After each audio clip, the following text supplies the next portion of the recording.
Apa yang ada di pikiran kalian saat mendengar kata Adidas? Sepatu, pakaian, aksesoris, atau sport? Kalau lebih dalam lagi, Adidas adalah merupakan sebuah perusahaan yang memproduksi berbagai macam perlengkapan olahraga lah. Tetapi di sini gua gak bakal membahas Adidas saja, tetapi juga bakal membahas saudaranya, yaitu Puma, yang sama-sama membuat berbagai macam perlengkapan olahraga lainnya.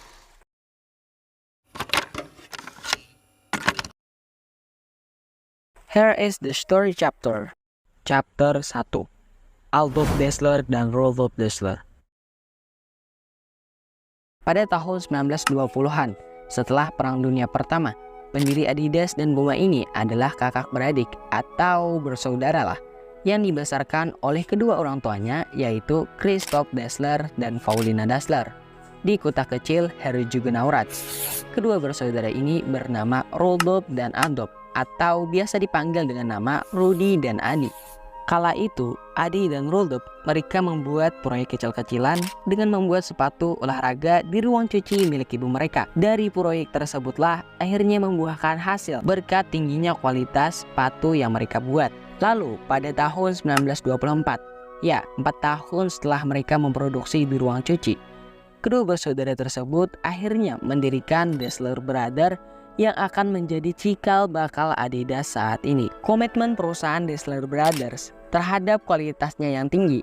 Dengan kualitasnya yang tinggi itulah membuat produk mereka dipercayai, bahkan menjadi andalan para atlet Olimpiade legendaris pada masa itu. Puncaknya adalah ketika atlet paling sukses pada Olimpiade Berlin tahun 1936, yaitu Jesse Owens dengan mengenakan sepatu buatan Dassler Brothers.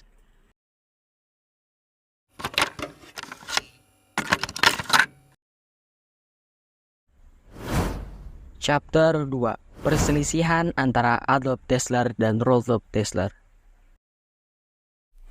Meskipun berhasil meraih kemajuan yang sangat pesat, Adi dan Rudolf malah mengalami perselisihan, dan hal ini pun berujung pada pecahnya perusahaan mereka pada tahun 1948.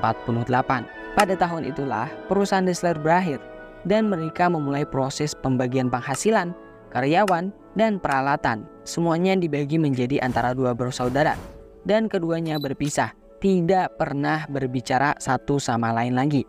Adi kemudian membangun pabriknya sendiri dengan merek Adidas seperti yang kita kenal sekarang, yang diambil dari kata nama panggilannya yaitu Adi, dan 3 huruf pertama dari nama belakangnya yaitu Dassler. Sementara Rudolf atau Rudi tetap melanjutkan pabrik lamanya dengan mengganti mereknya menjadi Puma. Kedua bersaudara ini terus-menerus berselisih paham dalam perselisihan bisnis yang semuanya berakar pada kesalahpahaman.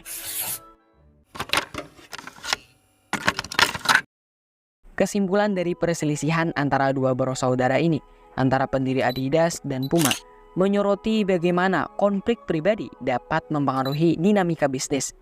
Tetapi kalau dua bersaudara ini tidak berselisih, mungkin tidak ada yang namanya Adidas dan Puma. Perselisihan ini mengajarkan kita bahwa ketidaksepakatan personal dapat memainkan peran besar dalam arah dan perkembangan suatu perusahaan. Jadi menurut kalian bagaimana? Apa yang dapat kalian ambil dari kisah dua bersaudara ini antara pendiri Adidas dan Puma? Silahkan tulis di kolom komentar. Dan sampai jumpa.